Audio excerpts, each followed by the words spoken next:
surveys the damage. 1, 2, and it's over. No.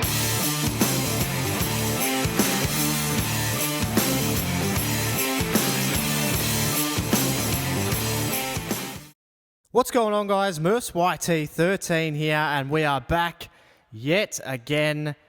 I've been on a fairly long hiatus, almost a month, if you can believe that. Absolutely unbelievably unlucky. The place we moved to basically didn't have internet connection. It took me a whole lot of fucking time to get it connected, but we're back. We're online, and I watched Raw only a few hours ago. And, man, from what I've been talking to with a few of you guys on Twitter, I haven't missed much at all. If anything, you know, obviously Sheamus is the champion. You can, you can see him here in action. Look, to be honest, it's one of the toughest times I've ever faced as a fan, and I understand that the WWE, they don't really care about us. You know, because they make their money, they do what they have to do to spite themselves. But man, it is becoming so tough because, as I said, I didn't have Wi-Fi, I didn't have the internet for about a month, and so I basically watched no wrestling. I watch on the WWE network, or I watch on other websites and things like that. And I thought, oh man, I'm missing all this great stuff, we've got a new world champion, all this sort of thing. I was looking forward to seeing it. And what I did with my day today is I said, okay, I'm going to watch Raw. I'm going to try and catch up on some WWE. And what I ended up doing was I actually ended up just signing up for New Japan World. And I ended up watching a whole heap of Breaking Ground, which, by the way, is a fantastic show on the WWE Network. If you haven't seen that, go and check it out. But I eventually just started watching some Japanese wrestling and things like that, because the WWE at the moment is just at an absolute standstill. And I'll get to that, as we progress through. No doubt I'll go on a few rants as Sheamus takes on Roman Reigns here. We started off Raw with Sheamus Championship Celebration. We kicked it off with the New Day. New Day, fantastic. And I've got a few thoughts on New Day that I'll talk about later, because man, they featured on pretty it felt like at least half of this show had New Day on it, and that's the problem in my opinion and I'll explain that in a minute. But we started off, the Celtic Warrior, he came out after New Day basically G'd him up, and they insulted the city and all of that sort of thing. I think they're great, New Day. I've said that. If you've listened to my Raw reviews before, I've said that a million times. New Day are fantastic at what they do. This was good. I thought, I enjoyed the alliance. I liked all of that sort of thing. I thought this is a good idea. Saddling Sheamus with one of the hottest acts in the WWE at the moment. It's probably the only act that has any sort of steam at all is the New Day. So saddling him up with them was good. And of course we got Roman Reigns stealing the title. He Superman punched Sheamus out of nowhere, I guess you could say. That. I mean, if you're in the crowd, you would have seen it. But, I thought that was good. That's what Roman Reigns needs to do. He needs to come out. He needs to kick ass. He needs to be a badass, and he needs to lay people out, and that's what he did. He ended up taking the title, took off backstage, and I think backstage, to be honest, man, I fast-forwarded through a little bit of it. I don't know whether it's just me, but I just find it really difficult to get into it, because you've got the lead storyline is with two guys I've never really been that interested in. And Sheamus, I've made my view clear on Sheamus. Fantastic in-ring and, wonderful wrestler. Really, really extraordinary wrestler. And Roman Reigns is good as well. But neither of them really grabbed me as lead characters on a show. So I think they went backstage and they made the match for later on or something like that. Triple H said, yeah, he's not going to wait. Sheamus doesn't want to wait to get his title back. You'll fight him. And it didn't even end up being the main event. But anyway, we'll move on. Tyler Breeze versus Dolph Ziggler. See, this is what I mean. The show's just so bland at the moment. There's no excitement surrounding it at all. But we started it off. First match of the night was Tyler Breeze versus Dolph Ziggler. I really enjoyed this match. I thought these two, really some good solid action. For me, I thought these two would be maybe even better suited as a tag team of some description as opposed to opponents. It may happen down the road, but Tyler Breeze, I really rate Tyler Breeze as a character, as a wrestler, everything, and Dolph Ziggler's brilliant as well. But Dolph Ziggler's in a little bit of a holding pattern, as is pretty much the entire roster at the moment. It does seem like the WWE is really just trying to phone it in until WrestleMania, but this match was good. Breeze, he showed a little bit of fire. He's not... I want to see him as a better heel, rather than just coming out and having, the phone and that sort of thing be your shtick. I think he needs to show a little bit more aggression and a little bit more hard-nosed sort of style in the ring, just so people take him a little bit more seriously, because he does walk that very, very fine line of, are we taking you seriously or are you a comedy character? And, this is another one. This is another case of 50-50 booking from the WWE. Ziggler beats him clean in the middle of the ring. I mean, really? I mean, it just kills the heat. It kills any heat they had in this feud. Ziggler's got his win. They had a good match, and Ziggler got his win. And that to me ends the feud. So I really just don't understand. This is what the problem is. This is the whole problem with the WWE at the moment. They trade wins and nobody gets over, and it doesn't make any sense. But after that, we had Rusev on Miz TV. This was a real yawn. I hated it. Lana has lost all credibility pretty much since Stephanie McMahon berated her, and Lana lost all of her heat basically. She was a badass chick, Lana. When she was managing Rusev, they turned her into a damsel in distress, and it took away all of her heat. So they've ruined Lana as well, and they did something very similar, but just in a different way to Rusev. They built him up to be this huge destroyer. He got beaten by John Cena and immediately back to the mid-card in a love triangle feud. It's garbage, and I didn't like this at all. Some of the things Rusev said, though, were absolutely classic. When he said, for the record, I did not go all the way with Summer. I was just like, oh my God, this is absolutely brilliant. This guy, he can be anything. He could be absolutely anything, Rusev, and I can't believe they've really just scuppered that guy, and they've really killed his momentum. After that, we had Ryback versus Rusev, because Ryback came out during Miz TV. It was very uneventful. Who cares, man? Really, you're going to give us Ryback and Rusev now? You think that's going to pick either of these guys up?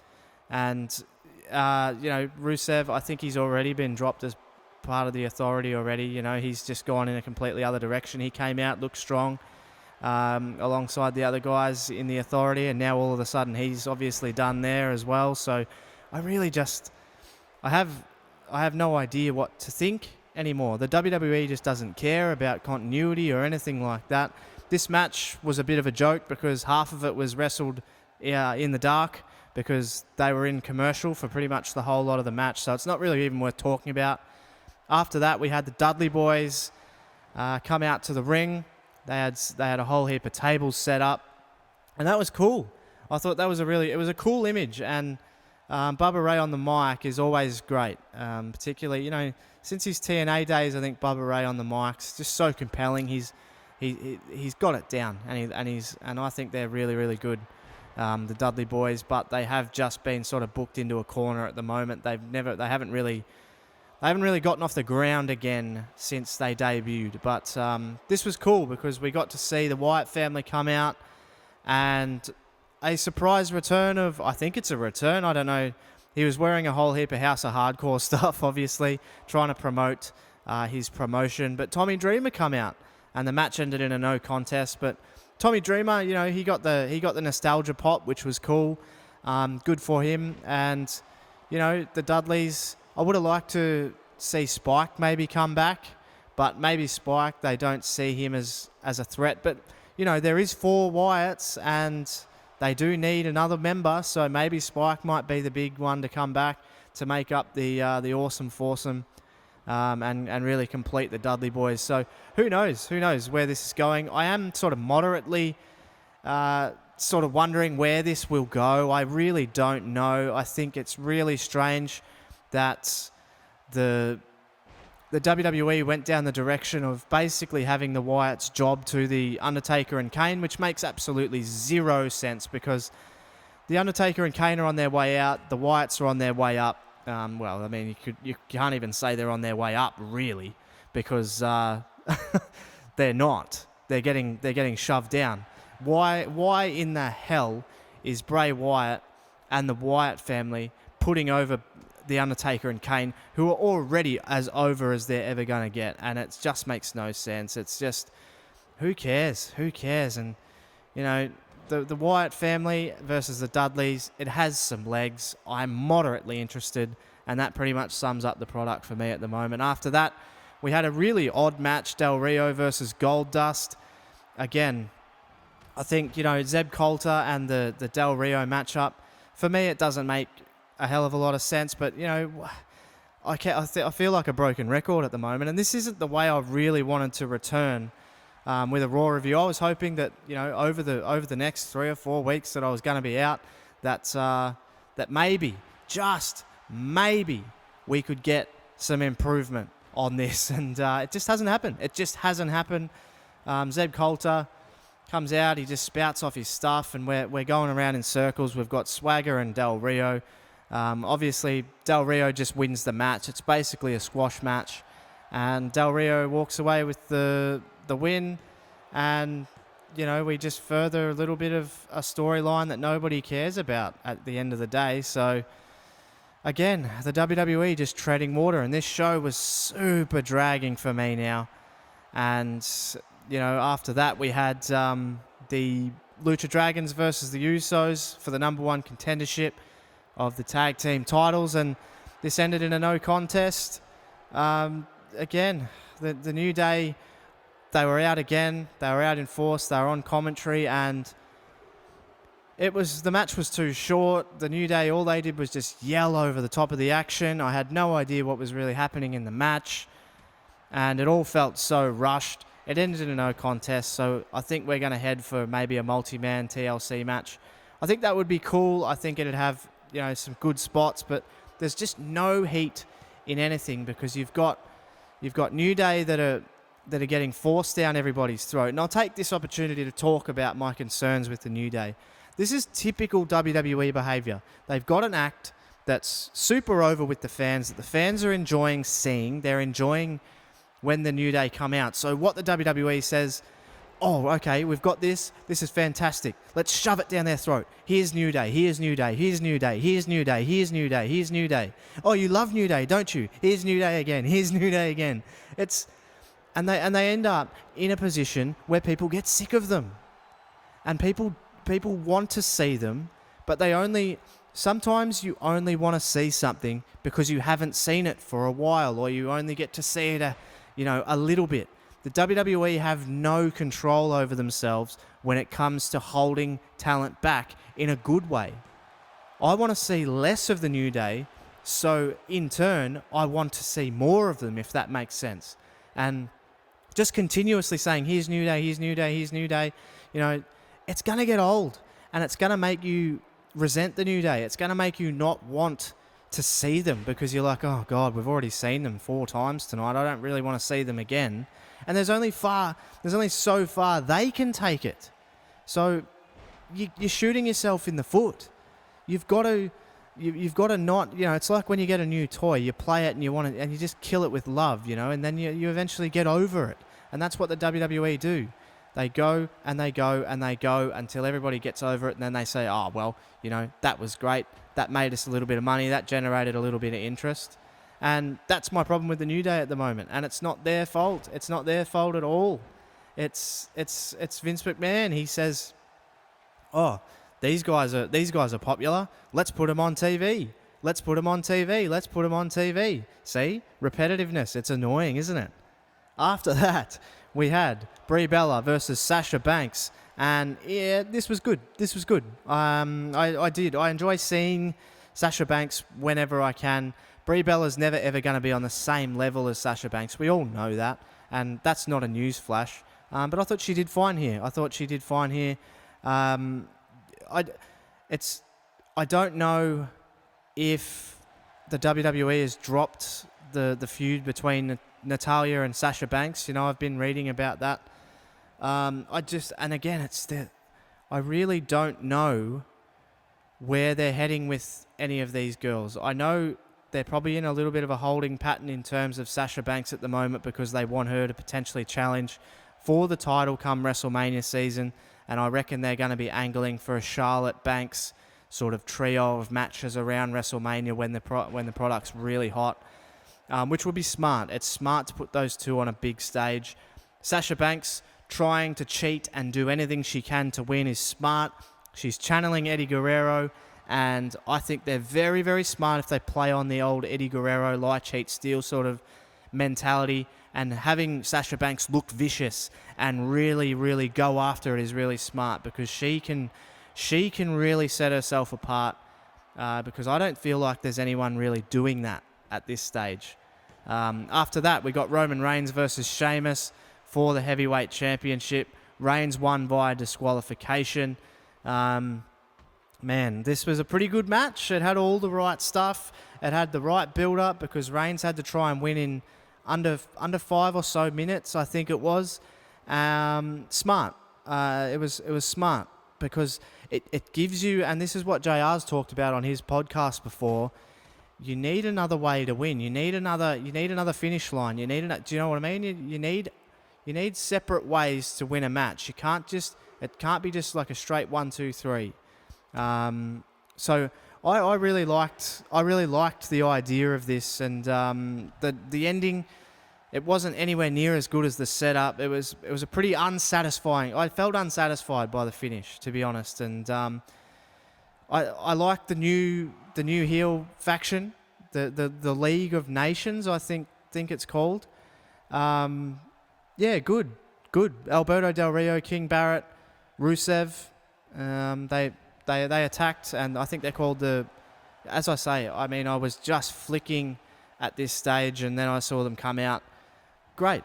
I thought this was great. I think it's a great, smart way. If you position Sheamus as the head of a faction and as the focal point of a greater good, then he doesn't get as unbearable as he is by himself. So I think this is a good idea, and I like the name. The League of Nations is a good name. It's a whole heap of different background guys, and I would like to see, Barrett and Rusev maybe do something to win the tag team titles, get some gold on them, really get some momentum behind them, and have Sheamus be the front of that. He can talk on the mic, and I reckon they could really pull something out here that could stick. I really think the League of Nations could stick. It gives us a fresh. If you want to slowly maybe transition the Authority out, it can give us a fresh take on an Authority-esque sort of figure. I think that'd be smart. And after that, we had Charlotte versus Becky Lynch. It was set up backstage after Becky Lynch requested a match with Charlotte. I think promoting dissension between these two is a good idea. Splitting all of these girls up and having them go out on their own, I think it's the best thing to do, in my opinion. You don't always need to be part of a faction. And I know that's going against what I said about the League of Nations just, 20 seconds ago. But I don't think the Divas need to be pigeonholed into a faction. I like the idea of Sasha Banks having her little alliance, helping her cheat and win and get some heat there. But these two girls, they don't need each other. You need to be able to stand on your own 2 feet if you're a babyface, and you need to be able to overcome the odds by yourself. So this was good. And Charlotte showed a little hint of her character, maybe sort of shifting a little bit, and her and Becky Lynch, the competitive juices get going. And yeah, I thought it was cool. Charlotte won, as she should. She's the champion, and champions shouldn't be losers. So overall, good segment and a good match. And I thought Raw, it had my attention at this stage. And then we had the Uso'S, Dean Ambrose, and Roman Reigns versus the League of Nations. And yep, you guessed it. For the third time tonight, we saw the New Day, and I thought their involvement in this match, they're so over the top. You can only really stand so much of them, and I This, for a show that was picking up, this took all the air out of it. This took absolutely all of the air out of the show for me. It was one of the most boring, and man, it just dragged. It felt like it was going on. There was just too many competitors in the match. And why on earth do we need to set up, 16, 20, 30 blokes in the ring for a main event? You need to go off the show on a high, and this, man, it just, who cares? I mean, you come out of it, there was a good build-up, there was a good narrative throughout Raw with Roman Reigns taking the title and then having the time, the time given to him to try and beat Sheamus in, and these things, stacking the odds, and then all of a sudden you get this garbage main event that nobody cares about, and it's really, as I said at the top of the review, and I'm sorry to be so negative, but I think you guys will probably agree with me at the moment. WWE is just brutal to watch at the moment. It's really, really tough. There's no star power. There's nothing to get interested about. You've got Sheamus as your world champion. You've got a little bit of interest potentially with the League of Nations going forward. At least it gives, the guys like Barrett and those kind of guys something to do, and it could potentially be great. But other than that, I mean, there's really no interest. I've got absolutely no reason to be excited for TLC. I've got no reason to be excited about the WWE before. And as I said, I signed up for New Japan World today, and I'm just going to be binge watching New Japan Pro Wrestling because, in my opinion, action-wise, it's the best company in the world. The WWE is number 2. WWE will always be number 1 in terms of their size and their reach and that sort of thing. But in-ring product, can't beat New Japan or maybe even Ring of Honor, PWG. I'd suggest, I'd suggest right at the end of this review, go and check out PWG Battle of Los Angeles. Absolutely fucking unbelievable wrestling. And the WWE would be smart to go and poach a whole heap of talent from there.